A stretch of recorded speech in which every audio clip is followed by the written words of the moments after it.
আমার আজকের ভিডিও হলো মন প্রাণ কলিজা ঠান্ডা করা সিরার ডেজার্ট, যেটা খেলে আপনার মনও ভরবে এবং পেটও ঠান্ডা থাকবে। আসসালামু আলাইকুম এভরিওয়ান। ডেজার্ট বানানোর জন্য প্রথমে আমি এখানে 1 কাপ চিড়া নিয়ে নিয়েছি। আর চিড়াটাকে আমি 2-3 বার পানি বদল করে খুব পরিষ্কার করে ধুয়ে নিয়েছি। আর এখন আমি একটা স্ট্রেনার নিয়েছি। স্ট্রেনারের মধ্যে চিড়াগুলোকে দিয়ে খুব ভালো করে চিড়ার পানিটাকে ঝরিয়ে নেব। আর এখানে আমি কিছু ফল নিয়েছি, আপেল আর খেজুর নিয়েছি, কিছুটা কিশমিশ।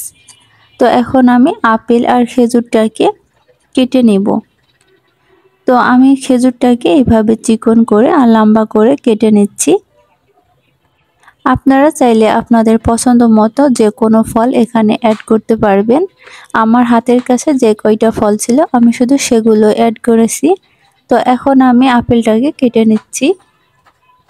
আর আমার ভিডিও যদি আপনারা ইউটিউব থেকে দেখে থাকেন, প্লিজ আমার চ্যানেলটি সাবস্ক্রাইব করে দিবেন। আর ফেসবুক থেকে দেখে থাকলে আমার পেজটি ফলো এবং ভিডিওতে একটা লাইক দিয়ে দিবেন। তো এখানে আমার সবগুলো ফল কাটা হয়ে গেছে। এখন আমি পানি ঝরানো চিড়াগুলোকে একটা বাটির মধ্যে দিয়ে দিলাম। আর আগে থেকে জাল করা এখানে আমি 1 কাপ গরম দুধ এখানে চিড়ার মধ্যে অ্যাড করে দিলাম। আপনারা চাইলে এখানে দইও অ্যাড করতে পারবেন। তো এখন আমি চিড়ার সাথে দুধটাকে খুব ভালো করে সোপ করে নিচ্ছি।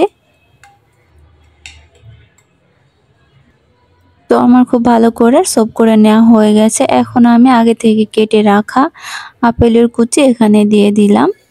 আর দিয়ে দিলাম কিশমিশ।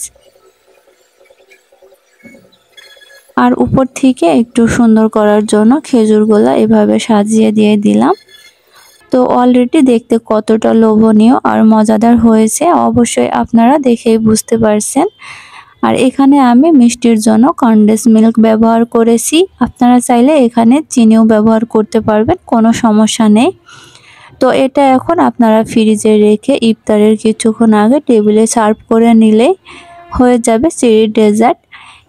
এটা যেমন স্বাস্থ্যকর এবং দুধেও অনেক পুষ্টি আছে, তার সাথে আছে ফল।